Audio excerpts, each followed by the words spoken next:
ये जिस तरह चैम गोइयाँ चल रही थी कि हुकूमत चेंज हो जाएगी, 2.5 साल का फार्मूला है और ये सारी चीज़ें जो हम सुनते रहे रोज़ाना की बुनियाद पे, आपके पास खबर क्या है? हमने ना उस वक्त देखा था ना आज तक कोई इस तरह का मुआहदा आया है। अच्छा, ठीक है। कि 2.5 साल का पीरियड पीपल्स पार्टी को होगा, 2.5 साल का नून लीग होगा। मैरियट में जो प्रेस कॉन्फ्रेंस हुई, जरदारी साहब ने कहा कि मेरे 2 ही कैंडिडेट हैं, वज़ीर आज़म के लिए शहबाज शरीफ साहब और वज़ीर दाखिला के लिए राना सनाउल्लाह साहब। शहबाज शरीफ साहब नवाज शरीफ से भी, आसिफ जरदारी से भी, मौलाना फजल रहमान से भी बड़े सियासतदान हैं। अस्सलाम वालेकुम नाज़रीन, मैं हूं काशिफ रफीक। आप देख रहे हैं प्रोग्राम खबर क्या है और मेरे साथ स्टूडियो में रोजाना की तरह मौजूद है MB सोमरो। नाज़रीन, शहर इक़्तिदार में चैम गोइयों का बाजार गर्म है। पहले तो ये चैम गोइयाँ थी बजट से पहले कि बजट के बाद हुकूमत चेंज हो जाएगी और क्या सहाफ़ी, क्या दानिश्वर, क्या सियासतदान, क्या गली महलों में यही गुफ्तगू थी कि चूँकि एक फार्मूला तय है 2.5 साल का और फिर ये जब होगी तो पीपल्स पार्टी काबीना बनाएगी, वज़ीर आज़म बनेगा पीपल्स पार्टी का, स्पीकर होगा पीपल्स पार्टी का और जो पोजीशनें इस टाइम पीपल्स पार्टी के पास हैं वो सारी नून को कन्वर्ट हो जाएंगी और इवन नवाज शरीफ साहब सदर पाकिस्तान बन सकते हैं। ये बहुत अरसा चैमगोइयाँ चलती रहीं, फिर 28वीं यानी तरमीम की बात आई और उसके बाद फिर अब बजट पास हो गया और अब बड़ी ज़ोरों शोर से ये बातें हो रही हैं कि शायद वज़ीर आज़म जो है वो काबीना में रद्दोबदल करना चाहते हैं, कुछ नए लोगों को लाना चाहते हैं, कुछ वज़रा का कलमदान तब्दील करना चाहते हैं। अब ये क्या सिर्फ चैम गोइयाँ हैं शहर इक़्तिदार में या इसमें कोई हकीकत है? MB सोमरो साहब से पूछते हैं। MB सोमरो साहब, ये जिस तरह चैम गोइयाँ चल रही थी कि हुकूमत चेंज हो जाएगी, 2.5 साल का फार्मूला है और ये सारी चीज़ें जो हम सुनते रहे रोज़ाना की बुनियाद पे, आपके पास खबर क्या है? पहली बात तो इलेक्शन के बाद जो पीपल्स पार्टी PMLN इनके दरमियान बातचीत हुई हुकूमत साजी की, तो उस बातचीत के बाद एक मुआहदा हुआ था। उस मुआहदे का मतलब ये था कि ये ओहदे पीपल्स पार्टी को मिलेंगे, ये ओहदे नून लीग को मिलेंगे। उसमें 2.5 साल का हमने ना उस वक्त देखा था ना आज तक कोई इस तरह का मुआहदा आया है। अच्छा, ठीक है। कि 2.5 साल का पीरियड पीपल्स पार्टी को होगा, 2.5 साल का नून लीग को होगा, इस तरह का नहीं। दूसरी, अभी वजीर आजम साहब को चेंज करने की जो बात नहीं, ये जो 2.5 साल का मुआहदा नहीं था तो फिर वज़ीर आज़म साहब ने बड़ी देर, बड़े महीने शुरू में जब वज़ीर आज़म बने उन्होंने काबीना में वो स्पेस रखी वज़रा की कि शायद किसी तौर बिलावल भुट्टो साहब एग्री कर जाए और हम काबीना का हिस्सा आते हैं। वो असल में, लेकिन वो नहीं आए। शुरू से जब कैबिनेट बन रही थी तो उनको आसरा था, उम्मीद थी पीपल्स पार्टी काबीना में शामिल होगी, क्योंकि हुकूमत में तो शामिल है, वो ट्रेजरी बेंचेस पे बैठते हैं, मगर वो चाह रहे थे कि काबीना का हिस्सा नहीं है लेकिन सहूलतकारी तो पीपल्स पूरी पार्टी है। ने फैसला किया तो हम नहीं जाएंगे, काबीना में नहीं जाएंगे। बाकी रही, देखें अब वजीर आजम को हटाने की बातें हो रही हैं, गली गली सहाफती हलकों में भी हो रही हैं, पॉलिटिकल हलकों में भी हो रही है। मेरा सवाल यह है कि जितने येसमैन या जितने तजर्बेगार ये वज़ीर आज़म साहब हैं, इतने येसमैन नून लीग में कहाँ मिलेंगे, पहली बात। और दूसरी बात, हटाने का कोई इस वक्त तक ज़ाहरी तौर पर सबब सामने नहीं आया। देखें, ताल्लुकात तो बहुत अच्छे इमरान खान के भी थे और किसी ने सोचा ही नहीं था कि जितनी इस्टेब्लिशमेंट के साथ इमरान खान की नज़दीकियां थी, वो तो उनको कंधों पर उठाकर सारी पार्टियों को तहस नहस करके खान साहब को इक़्तिदार में लाए थे। किसी का तस्वुर ही नहीं था कि खान साहब की हुकूमत उनके हाथों ही, उनकी कोशिशों से ही जाएगी। तो मामलात ख़राब हुए तो इमरान खान साहब की हुकूमत गई। मगर इस वक्त इस शहबाज शरीफ के साथ जो हमारे ताकतवर हलके हैं, उनके साथ मामलात ख़राब अभी तक हुए हैं, नहीं हुए हैं, तो वो इस तरह की कोई बात नज़र नहीं आ रही। अब मैं एक गुफ्तगू करूँगा, यकीनी तौर पे आप मुझे मौका देंगे जी। इख्तलाफ तो आपने करना ही करना है, मैं करने से पहले कह रहा हूँ। जी जी। देखें, आपने 2 लफ्ज़ यूज़ किए वज़ीर आज़म पाकिस्तान के लिए, शहबाज शरीफ साहब यस मैन और तजर्बेकार। जी।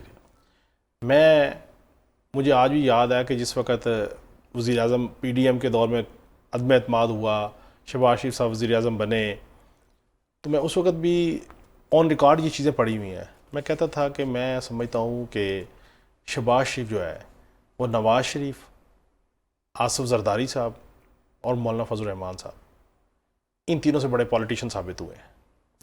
क्योंकि CM के टाइम पे हम देखते थे कि जी वो मैनेजमेंट के मास्टर हैं, वो कैसे कि आप देखें ना कि कितनी क्लोज मामला थे वोट के। यहाँ पे रुके, सुन तो लेना नहीं, सर, नहीं, सुन तो नहीं सुन तो लेना, मेरा आर्गुमेंट तो पूरा होने देना। सही, आपको आर्गुमेंट तो पूरा होने देना। इधर से आप नहीं, मेरी बात तो सुन लेना हजूर, मैं आपको पूरा मौका दूंगा। अच्छा, क्योंकि देखे ना जी, मैं इसके पीछे एक हिस्ट्री है। गिलानी साहब प्राइम मिनिस्टर थे, शहबाज शरीफ साहब की हुकूमत के खिलाफ फैसला आ गया, शहबाज शरीफ से तकरीरें की, मैं पेट फाड़ूंगा, जरदारी का पैसे निकलवाऊंगा, ठीक है। फिर एक ऐसा टाइम आया बुग़्ज़ इमरान खान में ये सारे इकट्ठे हुए, तो मुझे याद है मैरियट में जो प्रेस कॉन्फ्रेंस हुई, जरदारी साहब ने कहा कि मेरे 2 ही कैंडिडेट हैं, वज़ीर आज़म के लिए शहबाज शरीफ साहब और वज़ीर दाखिला के लिए राना सनाउल्लाह साहब। ये रिकॉर्ड की बात है ना जी। तो फिर देखे ना, एक बंदे की इतनी मुखालफत हो, इतनी आगो बातें हों, और उसके बाद जरदारी साहब जैसे बंदे को अपनी नॉमिनी में राजी करना आसान काम नहीं। उन्होंने उनको चलाया किया। अभी तक इंटरनेशनल क्राइसिस आए, वर्ल्ड बैंक के क्राइसिस आए, कोई क्राइसिस आए, उन्होंने परफॉर्म भी तो किया ना। वो मैनेजमेंट कह लें, तजर्बा कह लें, कुछ कह लें, परफॉर्म भी तो किया। गो कि इदारे उनके साथ हैं, नवाज शरीफ साथ हैं, जरदारी साहब साथ हैं। लेकिन ये मत भूलें कि जरदारी साहब की और उनकी एक नून लीग की तलखी भी हुई थी, एक तस्वीर वायरल हुई थी, आपने भी उस पर कमेंट किए थे, ठीक है। चलो, तो मेरा मुद्दा ये है कि यार आप उनको इतना मार लीजिए कि वो पॉलिटिशियन है भाई, उन्होंने साबित किया वो पॉलिटिशियन भी है। हाँ जी, मुझे लगता है कि शहबाज शरीफ साहब नवाज शरीफ से भी, आसिफ जरदारी से भी, मौलाना फजल रहमान से भी बड़े सियासतदान हैं। ये आपकी राय हो सकती है, मुझे स्वीपिंग स्टेटमेंट लगता है, ठीक है। वो बाकी जो आपने कहा, आपकी नजर में वो सियासतदान नहीं है? नहीं, मैं उनसे बड़े सियासतदान नहीं, मैं कह रहा हूँ सियासतदान हैं, मगर चले सियासतदान जो आप तो रेस कराना चाहते हैं, नहीं, जो आप जो कह रहे हैं यस मैन और मैनेजमेंट, उससे आगे निकले ना जी, सियासतदान भी तो कहे ना। जी जी, देखें, अब बाकी रही, आप मैनेजमेंट की बात कर रहे हैं, ये बात दुरुस्त है कि क्राइसिस है मुल्क में और उन्होंने मैनेज किया है, मगर ये आपको समझ में आना चाहिए, कुछ लोगों के लिए चीज़ों को मैनेज करके चले हैं। जो मुल्क अगर 26 करोड़ आवाम का मुल्क है, उसको देखा जाए तो जिन लोगों को आसानी हुकूमत में चाहिए उनके लिए आसानियां हैं, मगर 26 करोड़ आवाम के लिए इनकी कोई मैनेजमेंट नहीं है। पेट्रोल जो 500 रुपये में हुआ, उस वक्त जो चीज़ें शूट करके गई, इनकी मैनेजमेंट उन चीजों को नीचे लाने में नाकाम हुई है। सुन ले, आम आदमी को पीसा जा रहा है, सर सुन तो लेना। देखिए ये लूटा जा रहा है, मेरी गुजारिश तो आम आदमी की परेशानी, मेरी बात तो सुन ले सर, परेशानी दुगनी तिगनी और ज्यादा हो गई है। आम आदमी के लिए कोई काम करने में कामयाब नहीं हुए, नाकाम हुए। आप जैसा सीनियर आदमी सारी की सारी खराबियों की वजह प्राइम मिनिस्टर ऑफ पाकिस्तान को करार दे रहा है, मुझे बड़ी तकलीफ हुई है। आप सुन तो लेना सर, मेरी पाकिस्तान का सबसे बड़ा सियासतदान। हाँ, बिल्कुल मैं कह रहा हूं, मैं तो अपने आर्गूमेंट में कहीं आप इख्तलाफ करें, लेकिन मुझे एक बात बताएं भाई, प्राइम मिनिस्टर ऑफ पाकिस्तान के पास फेडरल कैपिटल टेरिटरी का एरिया है, 18वीं आईनी तरमीम का आप आज तक दिफा करते रहे। आप ये क्यों नहीं कहते कि 17 साल से पीपल्स पार्टी सिंध में बैठी हुई है, नून लीग पंजाब में बैठी हुई है, 13 साल से केपी में पीटीआई बैठी, और सर पेट्रोल के पास प्राइस किसने छूट की? मरियम नवाज साहब नहीं, प्राइस छूट की ना, प्राइस आप तो हुकूमत क्या कंपनी होती है क्या? तो भाई आपने कहा प्राइस छूट हुई, महंगी होती है, तो हुकूमत को उनको मैनेज करना चाहिए ना। मैनेज नहीं करना, उसका शहबाज शरीफ ने मैनेज करना है। सिंध में मैनेज आप कह रहे हैं, सिंध में मैनेज किसने करना है? आप कह रहे हैं ना, ओहो, सिंध में किसने मैनेज करना है, पंजाब में किसने मैनेज करना है? ये जो कुछ लोगों का नैरेटिव है ना, हमारा बहस कहीं और चला गया, मगर कुछ लोगों का जो नैरेटिव है ना, तो 18वीं तरमीम मुल्क की तबाही का सबब है। ये जो लोगों का नैरेटिव है, वो सोच असल में मुल्क की तबाही का सबब है। अभी आपने कहा, बात पूरी करने दे, अभी आपने कहा ना, अभी आपने कहा 18वीं तरमीम कंप्रोमाइज उनके पास इस्लामाबाद है ना, अभी भी 47% वसाइल इनको मिलते हैं। किनको? इस्लामाबाद के लिए दे रहे हैं क्या? आपने 18 मिनिस्ट्री, आपने 18वीं तरमीम के तहत 18 मिनिस्ट्री सूबों को चली गई, आपने 18 मिनिस्ट्री दोबारा कायम कर दी। मेरी बात सुने, मैं फिर खर्चे ज्यादा हैं, हैरान इस बात पे हूं कि मोहतरम साईं साहब जी, आपको शहबाज शरीफ साहब पे एतराज है, रखे, आपका हक है, मुझे कोई एतराज सुन तो लेना, आप सुन तो ले, लेकिन यार इतना तो इंसाफ करें, इतनी तो इंसाफ का तकाजा पूरा करें कि 13 साल से केपीके में एक ही पार्टी की हुकूमत, 18 साल से सिंध में एक पार्टी की हुकूमत, पंजाब में मरियम नवाज की हुकूमत, अच्छा बलोचिस्तान की में पीपल्स पार्टी की हुकूमत। सुन तो लेना सर, और भाई उन वुज़रा आला ने भी कुछ करना है कि नहीं करना?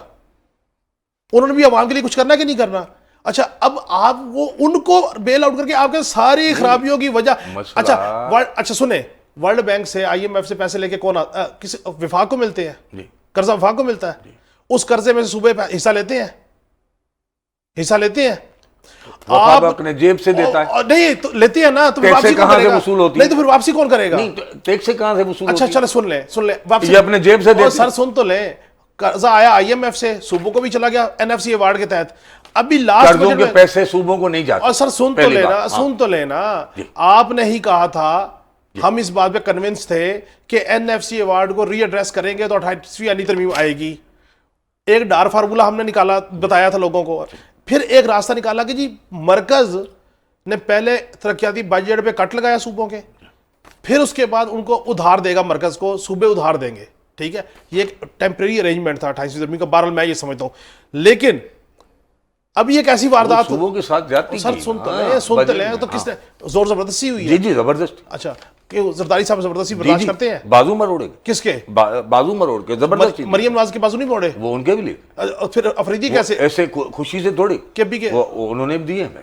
तो फिर उसके बाजू मोड़े। वो मैं हैरान हूं केपी के लिए खास तौर पर। तो बात सुनिए यार देखे, जहां पे आपकी देखते हैं कि सिंध की बात आ रही है, आप जोर जबरदस्ती कर रही है, सरदारी साहब सो जबरदस्ती बर्दाश्त करते हैं। सूबों से ये पैसे लेना वफाक का हक नहीं। और तो भाई ना देते ना बिलावल साहब ने उसके बदले में जीपी की हुकूमत नहीं ली। उन्होंने चारों सूबों ने नहीं तो बिलावल साहब ने जीपी की हुकूमत नहीं ली, अपनी अवाम के पैसे पे समझौता किया है चारों सूबों की हुकूमतों ने। साईं मुझे ये बताएं, बजट में कॉन्सेंट देने के बदले में गिलगित बल्तिस्तान की हुकूमत पीपल्स पार्टी ने नहीं ली? वो ली होगी, भले ली होगी, क्या मतलब? इस टाइम वज़ीर आला किसका है? किसका है? जी पीपल्स पार्टी का है। तो फिर कैसे ले ली? और आपको पता है हम रोजाना शो करते थे कि बिलावल साहब ने कहा कभी यूं नहीं जाऊंगा, कभी यूं नहीं जाऊंगा। जब शहबाज शरीफ साहब ने ट्वीट करके ऐलान कर दिया कि पीपल्स पार्टी कम फॉरवर्ड और हुकूमत बनाए, बजट पास हो गया। अच्छा, अब बिलावल साहब ने गिलगित बल्तिस्तान में एक बात की थी सूबे की।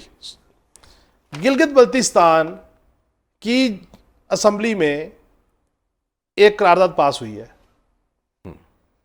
वो करारदाद है कि गिलगित बल्तिस्तान को अबूरी सूबे का स्टेटस दिया जाए। सही।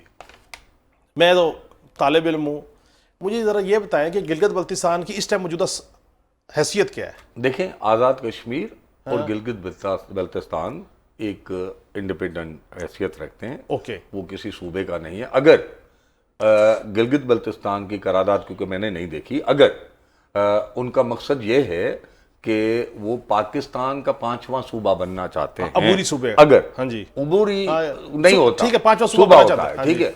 अगर वो पाकिस्तान का सूबा बनना चाहते हैं जी तो फिर पाकिस्तान के आइन में तरमीम करनी पड़ेगी आपको, ठीक है। फिर उनको टेरिटरी डिक्लेयर करना पड़ेगा और फिर वो आप 5वां सूबा, उसका नाम लिखा जाएगा, जैसे सिंध का लिखा हुआ है, पंजाब का लिखा हुआ है, बलूचिस्तान का लिखा हुआ है, केपी ये का भी तो लिखा हुआ है। ये तो समझाएं कि उनके असम्बली ने करारदाद पास कर दी। जी।